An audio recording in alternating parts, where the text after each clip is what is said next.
Hey everyone. In anticipation of the new Spirit Science Human History series, we wanted to share something really amazing with you. Our history is so curious because there are a number of tremendous head-scratching anomalies that seem to suggest that things are not as cut and dry as we've been led to believe. Now, we're not trying to suggest that we have all the answers. We really encourage healthy skepticism and exploration of these ideas, as we're all striving to discover the hidden truths of our origins. Even the idea of Atlantis from our original history movie is only a theory, and we acknowledge that there needs to be a lot more exploration in order to truly make sense of who we are and where we came from. This is why today, we're excited to share with you a very special episode from Gaia's own original series, Ancient Civilizations. This episode is called Searching for the Garden of Eden, and is the first in a long series which explores the hidden origins of humanity and our planet. And so, let us journey back to the beginning to discover something amazing. And stay tuned to the end, and we'll show you how you can watch even more episodes entirely for free. Enjoy!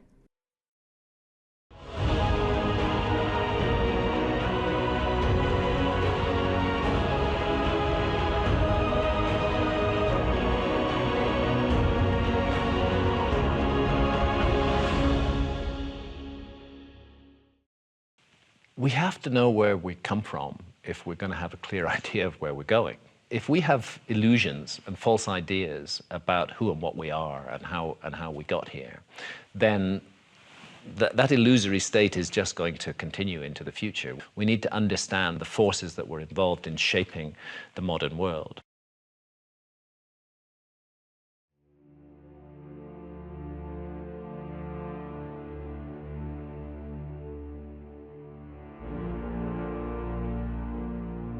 Ancient Sumeria.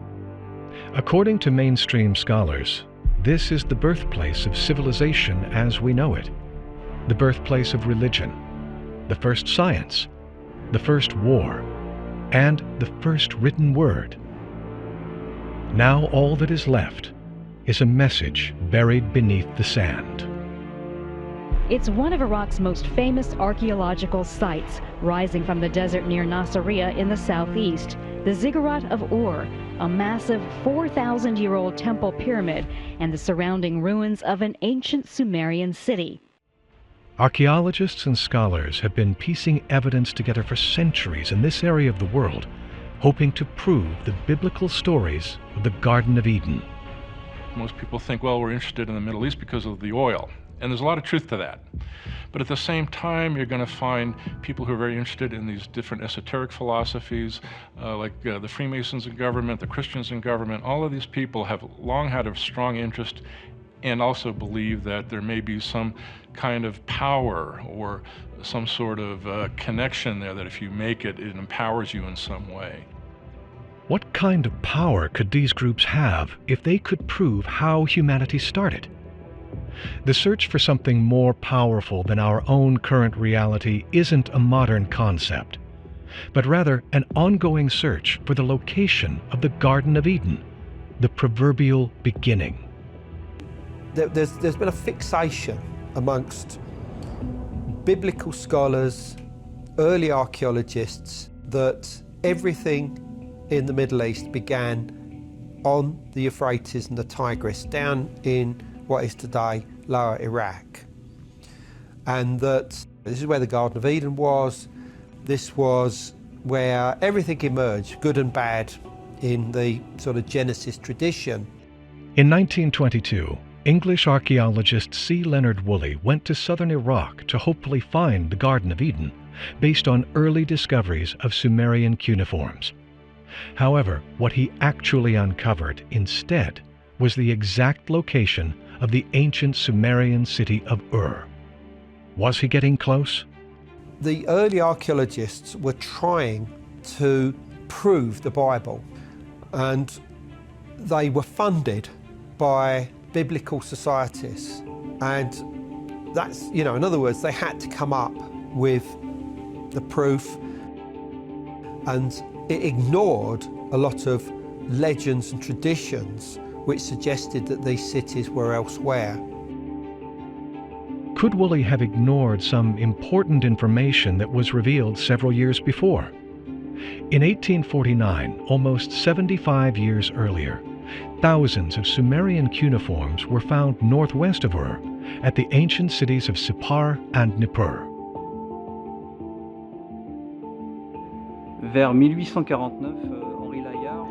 In 1849, Henry Layard performed many excavations on the Sippar site and discovered about 20,000 tablets, Sumerian and Akkadian. And amongst all the tablets discovered, about a dozen of them are about the Garden of Eden. Could this be the location of the Garden of Eden? Or was this just another clue leading researchers to another location? Subsequent cultures, whether the Assyrians, whether the Babylonians, who rose to prominence in that area, who were not Sumerians, nevertheless venerated and highly valued everything that the Sumerians did. And that's why we can read the Sumerian language, because those later cultures made a project of taking Sumerian texts and translating them into their language. And those are languages that the scholars could read because they were Semitic languages. They belonged to a language family where the code could be cracked, whereas Sumerian was an isolate. And without those translations done by later cultures who nevertheless had contact with Sumer, we would not be able to read those Sumerian texts at all. Were these later cultures able to decipher the beginning of humanity?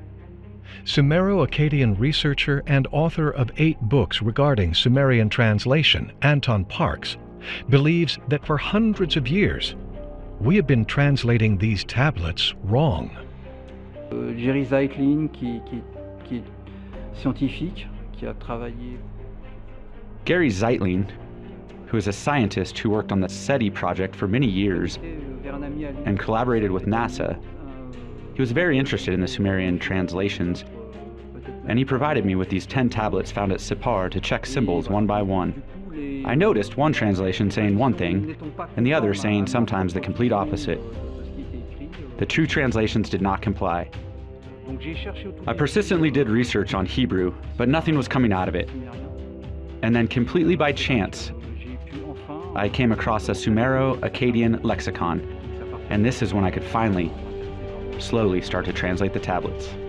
What Anton Parks began to translate was a completely different version of the Garden of Eden than we've heard before. Not only had the words been mistranslated, the actual location had been overlooked. In biblical text, we constantly read about this idea of heaven or paradise. This comes from the Greek paradisios, and this literally means enclosure for wild animals. Not paradise, a term that was later transcribed as garden during the Hellenistic era. If we go back to the original translation in the Sumerian tablets, it says, "The men who serve the gods work for them in the garden and are treated like animals." It is a very clear and recurrent theme. They are slaves who serve the divine community. In Hebraic text, we understand that the humans seem happy in this so-called paradise, which is, in fact, more like a concentration camp, according to Sumerian texts. In my translations, we also discovered the word Karsag, which translated to City of the Gods. It's interesting that all the highest points in Turkey are named Karadağ, which strangely resembles Karsag. Karadağ translates to Black Mountain, and also refers to the highest mountains in Turkey. The only summit with the name Karadağ that is close to the Mesopotamian plain and tributary of the Tigris, and only a few kilometers from the Euphrates, stands 29 kilometers south of the city Sirt and 19 kilometers southwest of the city of Ur. Is this the paradise described in the Sumerian text? Jerry sent me images of this site from Google Earth. And at the back, on the mountainside, there is a little plain. This is where I think the Garden of Eden of the gods was located based on my translation of the text. The Garden of Eden was where the 4 rivers emerged from, 2 of which are easily identified as the Euphrates and the Tigris, which do indeed obviously flow through modern Iraq and empty out into the Arabian Sea. But they rise in southeast Turkey. And the other 2 rivers can be identified as rivers that also rise in southeast to eastern Turkey. All of these rivers emerge in the same general part of the world, which we know today as either eastern or southeastern Turkey. With the decoding of the Sumerian cuneiforms and the location of these 4 rivers, could this be the actual location for the Garden of Eden? The closest paved road to the proposed location is Highway 5651. As easy as it may seem to get to this location to excavate, scholars and archaeologists consider this area highly politically unstable, and it has remained untouched. All we have at the moment is the language to decode from the Sumerian cuneiforms, the cuneiforms that describe a different kind of paradise. These 10 tablets, according to Anton Parks, tell the Sumerian version of how the Garden of Eden was created. Lorsque les dieux sumériens sont arrivés sur Terre, ils se sont établis sur cette... From my translations, I discovered when the Sumerian gods arrived on Earth, they settled on this mountain in order to create a colony and be able to survive. Apparently, they suffered damage and ended up on this mountain because of a war, and they found shelter. Many experts believe that they came from the Pleiades star cluster. My opinion is that they came from there. Maybe the war broke out around there. But I really believe that this is where the Noonas were created. During this conflict, on one side you have a matriarchal regime, and on the other side, a patriarchal one, with all these new gods. There are conflicts in space, those new landscapes, like it says on the genealogy of the land tablet. These gods are going to change the way life gets implanted on Earth. The gods are going to create new conditions for life to bloom, for their colony to thrive. But who are these gods that hope to make Earth their home? The Epic of Atrahasis and others, they talk about that the Earth was actually administered by a conference of gods, or a group of gods in an assembly. It wasn't just one god. Yeah, they would have like their equivalent of the prime minister or the CEO who would be in charge of this group. Enlil, Enki, that were the primary members of this Congress there. Well, Enki and Enlil in the Sumerian system are an interesting pair. Enlil is this rather sort of overarching, domineering, angry, dangerous entity. And he doesn't really care about humanity. Humanity are not very important to him. But then we have Enki, the trickster, and the god of wisdom, actually. And he does care about humanity. And he intervenes on the human level.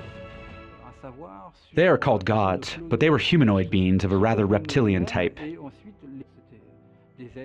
The text of Eden that I translated depict clearly and quite frequently the reptilian features of the gods. I personally estimate that the gods arrived approximately 300,000 years ago. And this derives from the fact that Homo sapiens arrived shortly after. I say this because throughout the text, genetics and the transformation of the human being are recurrent themes. The 2 particles that compose the word Eden are E, which means home, and Din, or Tin, which is life.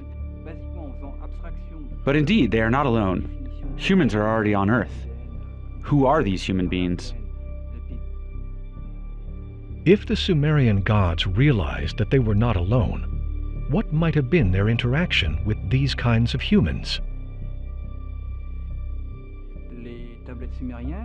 What can be noted in the Sumerian Tablets, when they clearly speak of creating workers to serve the Noonas, the main geneticist is always Enki. He works with the genome that is on the planet to create a new kind of human. He is usually helped by priestesses that we often call the Nintis, who are the priestesses of life. They know how to clone with him. He can change the human genomes according to what Enlil asks of him, which would be left-brained, well-disciplined humans. When we look at the Sumerian tradition, it is a group of beings rather than one being that creates humankind. So it is not a single creator, but a group of intelligent, technologically advanced beings.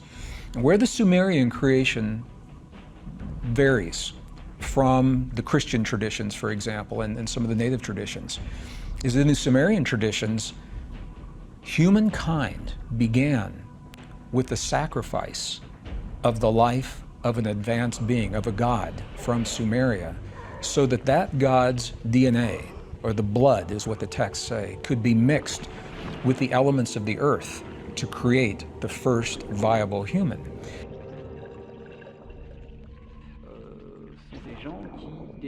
These are the people who have the knowledge to clone. They can clone themselves and then humans. In the text, it says they take the genes from their opponents, who they consider inferior, who they name as Kingu. They use their blood, and they will go on to create the new human who is going to serve them with these genes. Researchers like Greg Braden stumbled across some research that has connected the Sumerian translations to an actual genetic change in our chromosomes. Shedding new light on these creation stories is with the mystery of human chromosome number 2. Human chromosome number 2 is the second largest chromosome in the human body. It forms about 8% of DNA in every cell. And what makes it such a mystery is that it appears to be the result of an ancient fusion of pre-existing chromosomes from primates that have been fused in a very precise way, and the fusion site has been modified and stabilized so that human chromosome number 2 is optimized for us today. This has happened in a way that cannot be explained by evolution as we know it today. Now, why is this important? Human chromosome number 2 contains the genes that largely set us apart from all other forms of life. The cortex of the human brain that gives us the ability for things like logic, empathy, sympathy, compassion, the ability to consciously trigger conscious states of self-healing within our bodies. These are possible because of what has happened with human chromosome number 2. Could chromosome number 2 be the work of a master geneticist, otherwise known as Enki from the Sumerian text? Justement, à tout moment, il peut aussi clandestinement changer le code humain pour... It is said that Enki secretly modifies the human genes by group or by location and imbues some humans with a knowledge that is different, to the point where the other gods turn against him. His experiment will change the human genes to enlighten mankind. And throughout this cloning process that the Noonas and Enlil are overlooking, I think that some humans filter through all of this and start becoming independent. Anton Parks points out that this is something that the gods did not expect from these new humans, that keeps appearing in the ancient texts, and that is the human ability to be more than just slaves. This forms a division of the gods, a division that causes a war that has set the tone for humanity today. There are certain very interesting parallels with the story of the Sumerian origin of modern humanity and what we see in modern dialogues about AI. Humans fancy that there's something special about the way we perceive the world, and yet we live in loops as tight and as closed as the hosts do. Seldom questioning our choices, content for the most part to be told what to do next. We now have the rebooted Westworld, in which something that originated as the idea of a robotic consciousness turns into essentially a flesh and blood creation, which is then infused with a consciousness, thus asking the question, if they can reproduce, if they are self-aware, is this not the next level of humanity? An interesting and very important name in the biblical text and the Sumerian text is the word Adam from the Garden of Eden. Extensive tests have been conducted to see where this word came from, consistently looking for Hebrew roots, but it is a Sumerian word which means animals. Again, we understand that human beings were considered to be animals by the Sumerian gods, and this is where lies the conflict between two gods, Enki and Enlil. Enki wants to treat them like the other gods.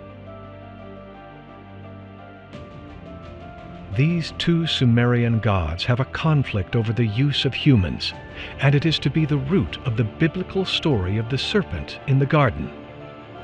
As the story unravels, the riddle starts with the origin of the word Satan, or Satan in English.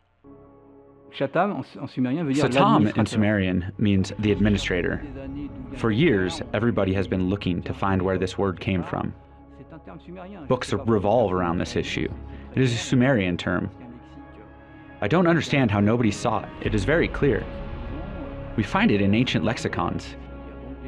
Enlil is often referred to as the Great Satam, the Master Administrator.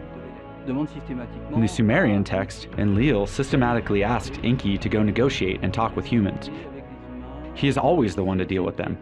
Remember, he is a humanoid with reptilian features.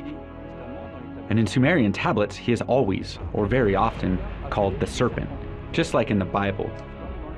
He is the only one that the humans are going to see. And when they see him, they see a serpent-like humanoid. I reckon this is why he is called the serpent in the garden. He is a friend of the humans.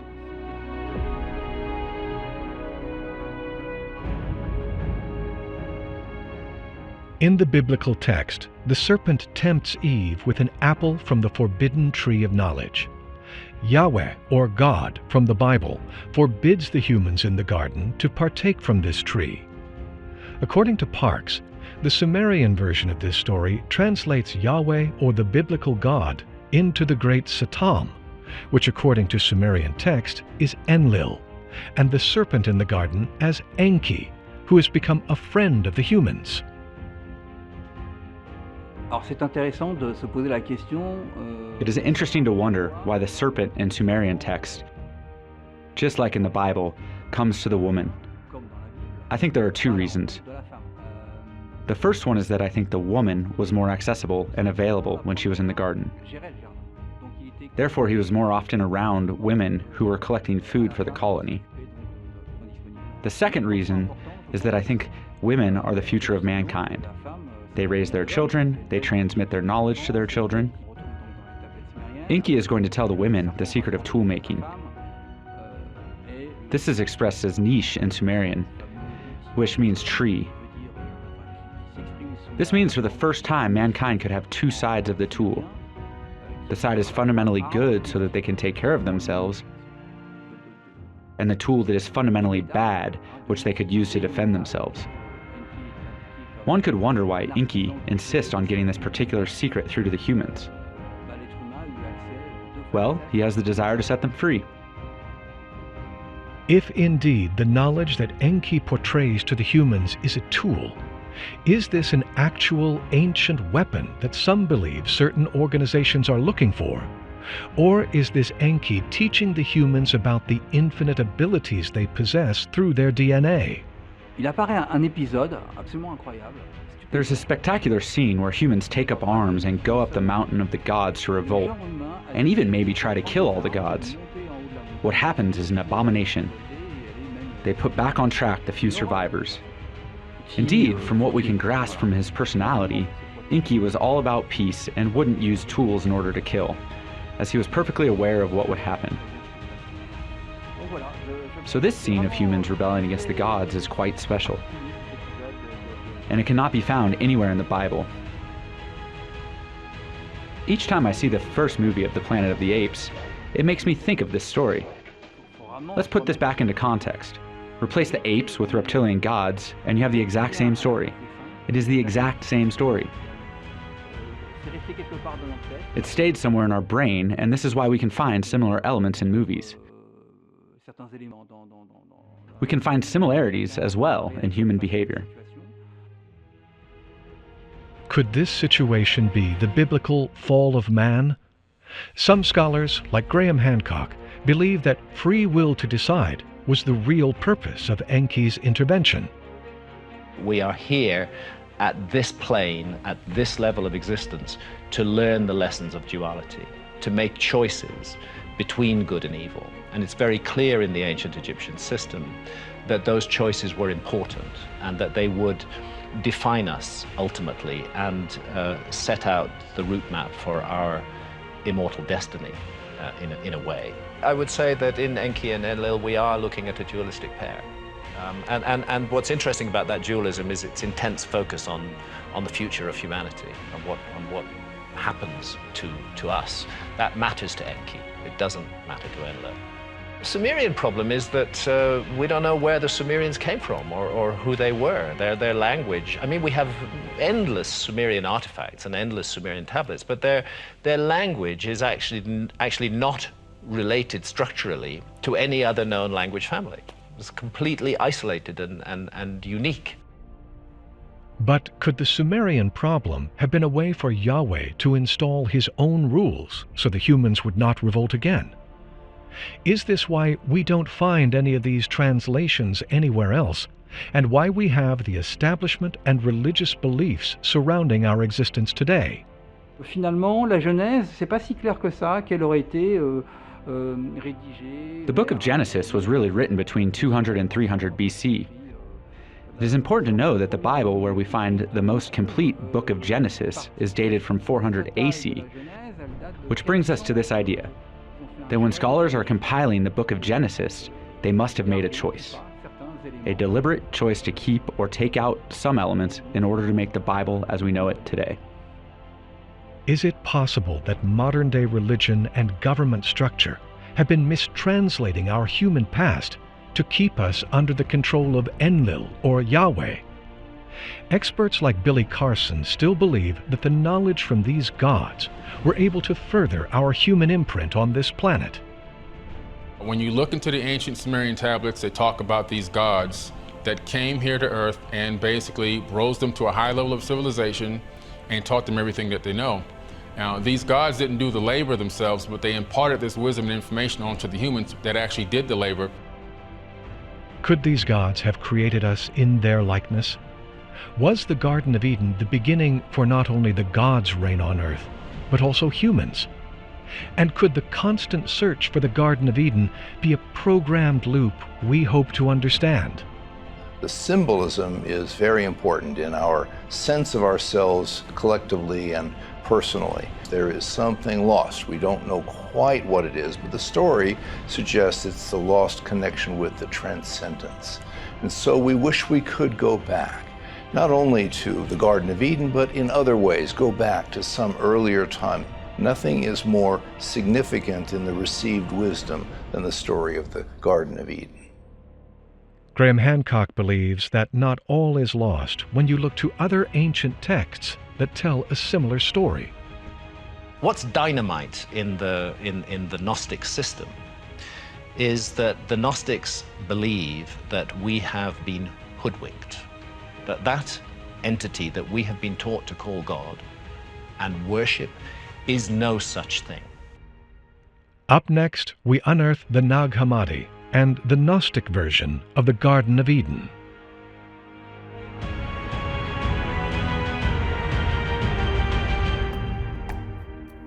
We'd like to express the deepest gratitude for all of you taking the time to watch this, and of course, tremendous gratitude to Gaia for producing this amazing series. We're anticipating releasing our new Human History series beginning in November, but in the meantime, for those of you who want to go deeper, we've created a special page with Gaia which features a number of really amazing episodes to watch for free, including episode 2 of Ancient Civilizations, another Psychedelica, and even a mind-blowing episode of Missing Links. This page is found at gaia.com/spiritscience. Please check it out and have yourself a most amazing day. See you next time.